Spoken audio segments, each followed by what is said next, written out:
Bien, hermanos, vamos a comenzar con nuestro estudio en esta noche, pero quiero hacer un ejercicio bíblico de agilidad mental. Vamos a buscar Romanos 13, estuvimos leyendo. Romanos 13. Vamos a ver el primero que me diga. Son 10 mandamientos, 4 tienen que ver con el Señor, 6 con el prójimo. Ahí se mencionan 5. ¿Cuál es el que falta?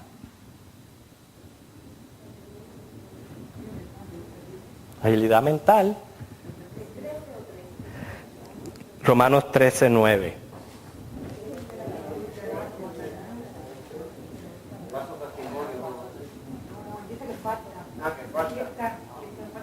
Falta 1. A ver quién es el que lo dice más rápido.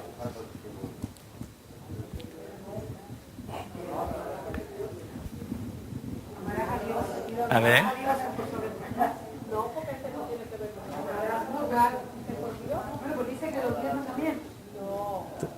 Se está yendo el tiempo.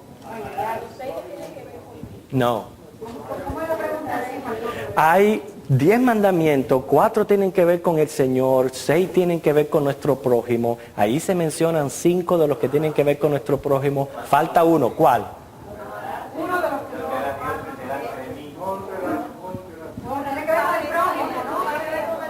Honra a tu padre y a tu madre. Marta, un aplauso para Marta.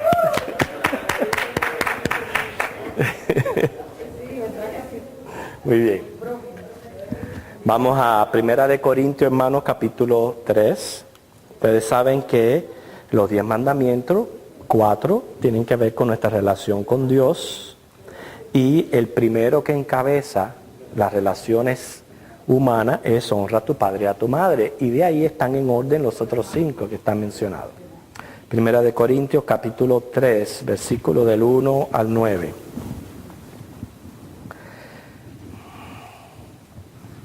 Sabemos que somos una iglesia, pero la iglesia de Cristo está fraccionada en denominaciones. Y no nos debe de asombrar, aún en las denominaciones hay diferencias doctrinales. Eso no nos debe de asombrar. Sin embargo, la iglesia de Cristo está unida en una fe que es en Cristo Jesús. Eso lo sabemos. Pero lo triste es cuando una congregación sufre una división. Es lo triste, porque como yo les decía hace 2 martes atrás, nosotros tenemos que entender que ha sido voluntad que Dios nos ha puesto en esta congregación. Y si Dios nos ha puesto en esta congregación, hermanos, es para edificarla, no es para acabarla o arruinarla, es todo lo contrario, porque el que resta y divide es el enemigo. El Señor lo que hace es multiplicar y sumar. Entonces, nosotros no podemos ser, líbranos Dios de ser una causa de división en la iglesia. Estaba pasando en Corinto. Por eso, ante nada, hermanos, una de las cosas que queremos hacer énfasis en el estudio de esta noche es que nosotros hemos sido llamados a seguir a Jesucristo, no a ningún hombre. Y hay que tener mucho cuidado con esa tendencia, porque está la tendencia de seguir a hombres. Y al seguir a hombres, podemos salirnos de la voluntad de Dios, de lo que Dios quiere con nuestras vidas. Y tenemos que tener cuidado con eso. Por eso nosotros nos llamamos cristianos. Porque a quien seguimos es a Cristo. Jeremías 17, del 5 al 8, ahí hay una advertencia. Jeremías 17, del 5 al 8.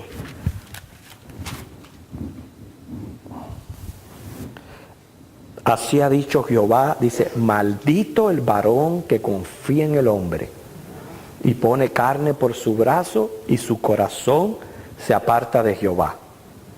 Dice, será como la retama en el desierto y no verá cuando viene el bien, sino que morará en los sequedales en el desierto, en tierra despoblada y deshabitada.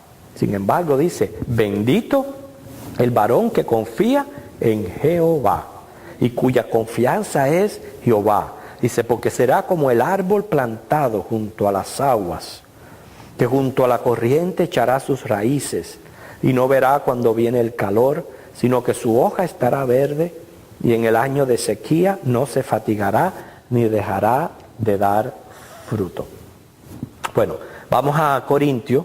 Estuvimos viendo los primeros versículos del 1 al 3, hablando Pablo de la inmadurez de esta iglesia, y esta inmadurez se manifestaba precisamente siguiendo a hombres.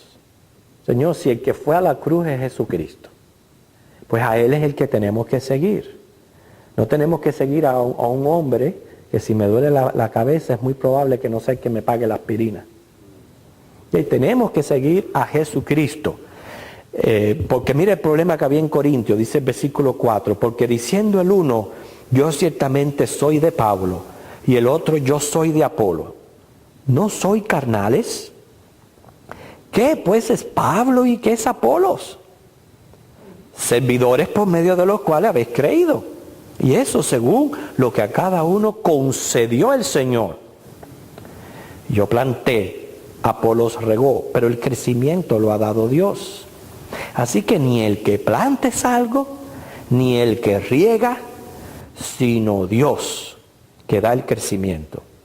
Y el que planta y el que riega son una misma cosa, aunque cada uno reciba su recompensa conforme a su labor. Porque nosotros somos colaboradores de Dios, y vosotros sois labranza de Dios, edificio de Dios.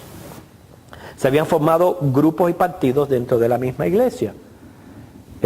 No sé si usted quizás ha estado en alguna iglesia donde tristemente ha habido un cambio de pastor, o el pastor se retira y traen a un pastor nuevo. Y usted ve que inmediatamente puede surgir este problema que se está hablando aquí, de que unos están acostumbrados al antiguo pastor.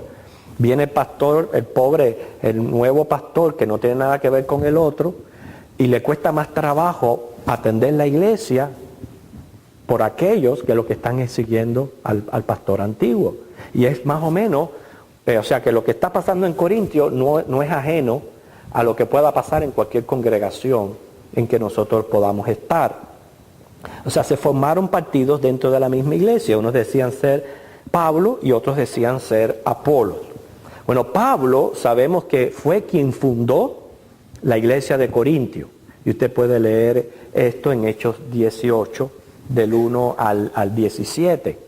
Y Apolos estuvo un tiempo ministrando en Corintio, según Hechos 18. Ahora, conocemos un poquito más de Pablo, porque él mismo se da a conocer, da detalles personales en sus cartas. Pero, ¿y qué de Apolos? ¿Quién es este hombre? Los que nos recordamos en el estudio de Hechos que tuvimos en la escuela dominical, más o menos pudimos saber un poco de Apolos, que se menciona por primera vez en Hechos capítulo 18, 23 al 27. Y lo que pasó con Apolo también tiene mucho que enseñarnos, porque ustedes saben que Pablo iba en su viaje misionero, pasó por Éfeso, estaba nada más que de pasada, fue a la sinagoga como él acostumbraba, y allí los judíos le pidieron que se quedara, pero se le iba el barco. Y Pablo dice, no voy a poder, yo tengo que seguir mi viaje, pero yo voy a regresar a Éfeso y voy a volverles a visitar.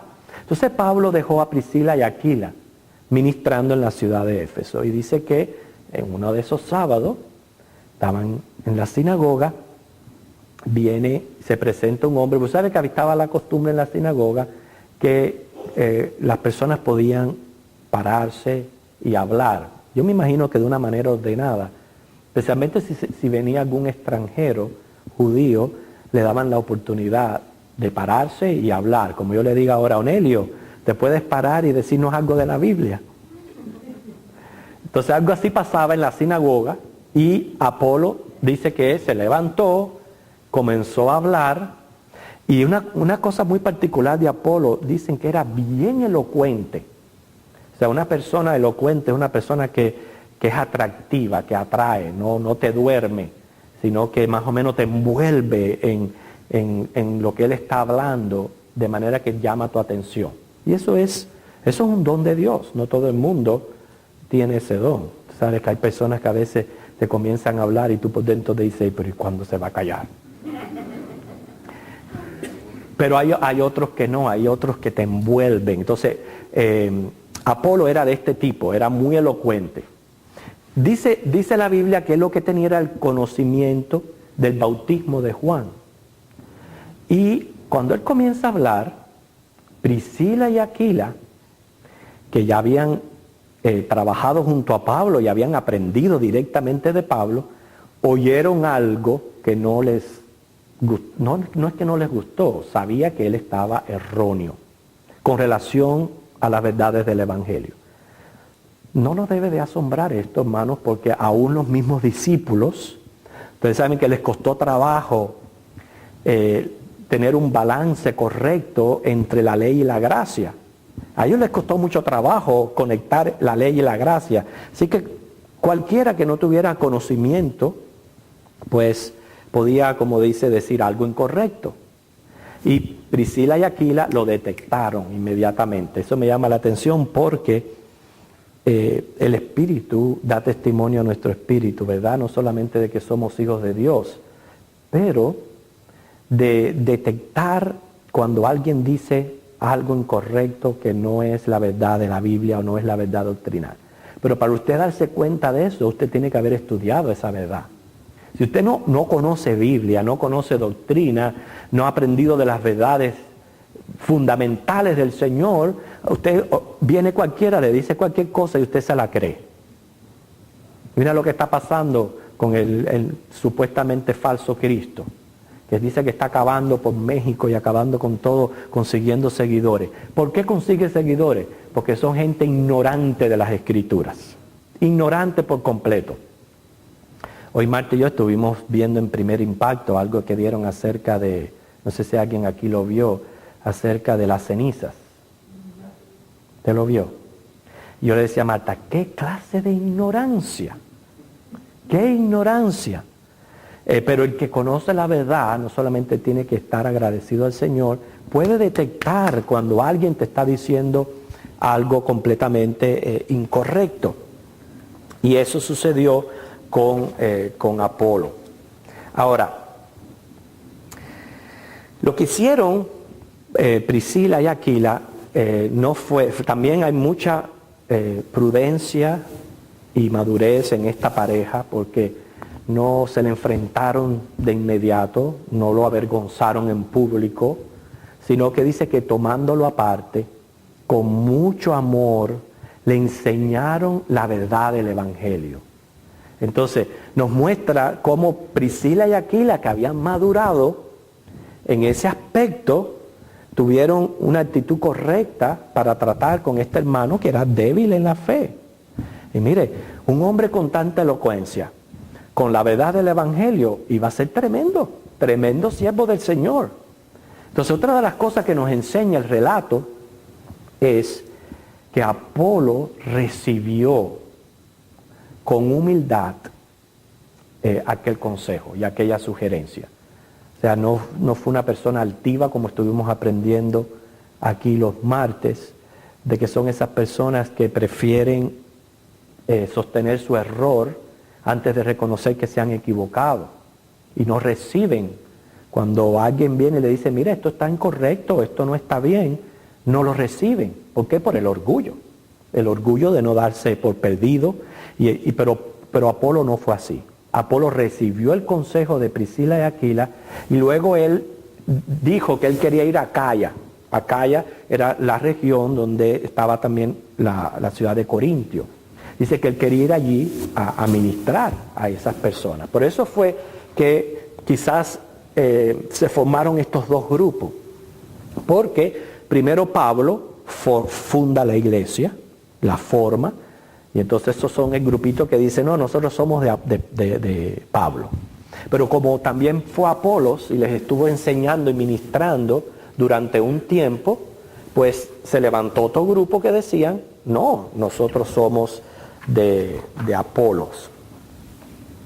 Y por eso, hermanos, es que él dice aquí, Pablo, yo planté, Apolos regó, pero lo importante aquí es que el crecimiento, dice, lo da Dios. Y Pablo deja en relieve lo que es la soberanía de Dios en la salvación de las almas, no solamente en los convertidos, pero en la perseverancia del convertido. Lo deja por claro que esto es obra de Dios. Ahí en el versículo 7, Pablo les explica que estas divisiones basadas en seguir a hombres no es correcta. ¿Por qué? Porque a Dios le debemos no solamente nuestra salvación por gracia, sino también el crecimiento espiritual. Y por eso, por comportarse así, ellos eran inmaduros. Porque no solamente estaban diciendo yo soy de Pedro, yo soy de Pablo, pero dice en versículo 3 que habían celos, habían contiendas, disensiones. O sea, esta era una iglesia que espiritualmente estaba mal, hermanos.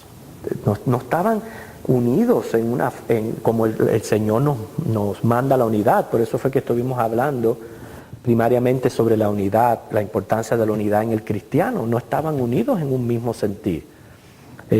Como dice, nosotros no estamos ni para celarnos, ni para estar en contienda, ni cuando están en disensiones. Y hay hermanos que por naturaleza les encanta esto. Pero ve que siempre están tratando de, como dice, póngame el tema que le voy en contra. Y tratando de mostrar su propio conocimiento por encima de los demás con arrogancia.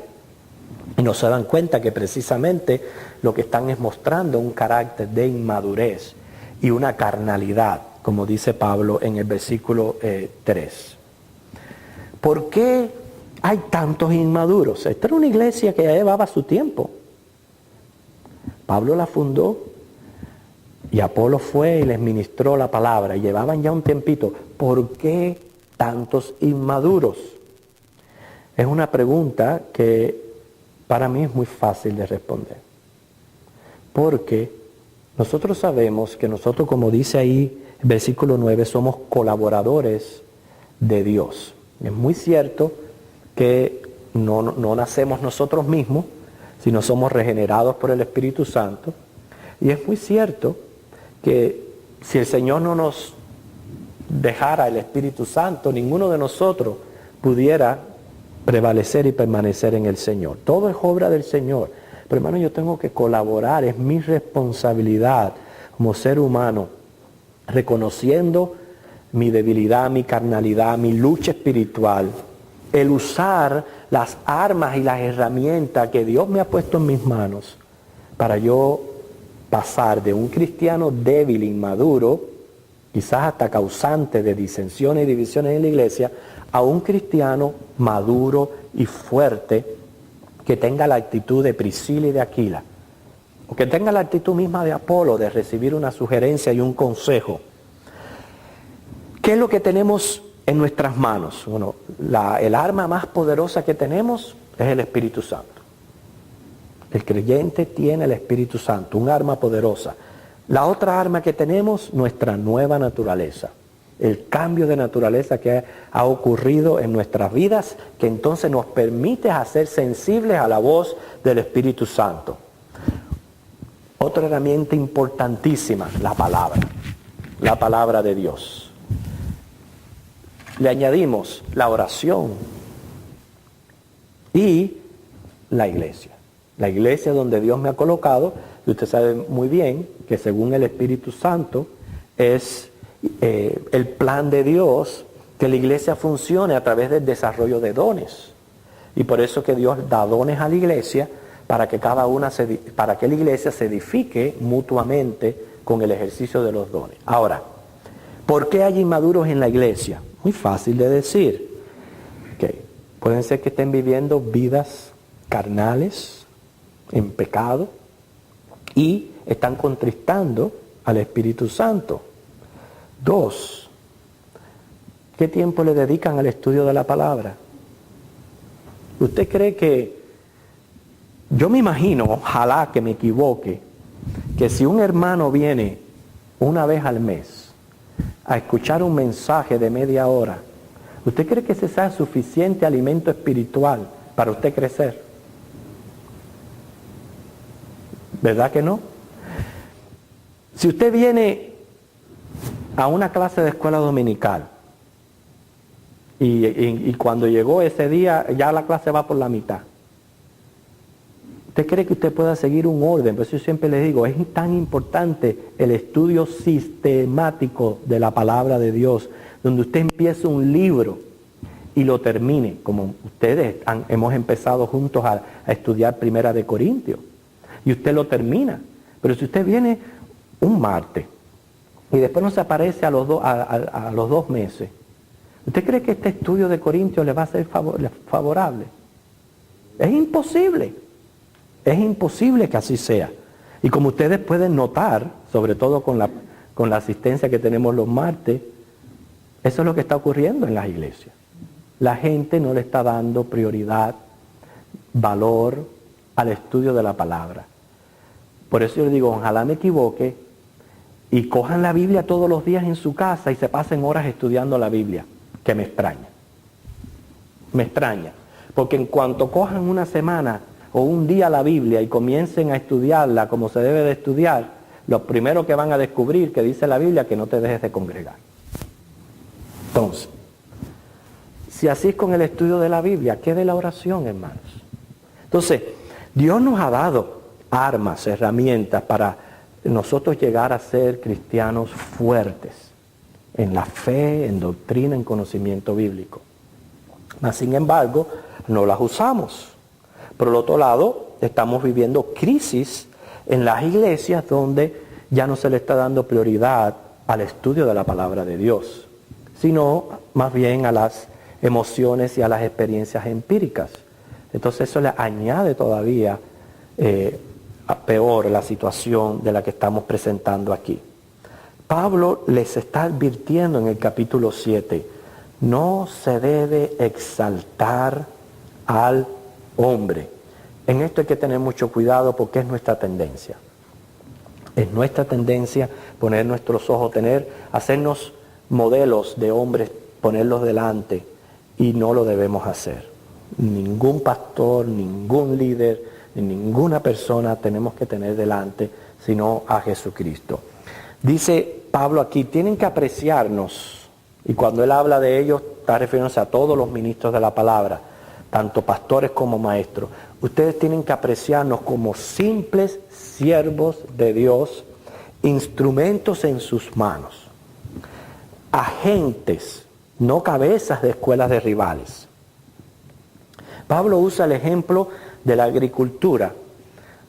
Lo único que hizo Pablo fue plantar. Él fue quien puso la semilla en esa iglesia.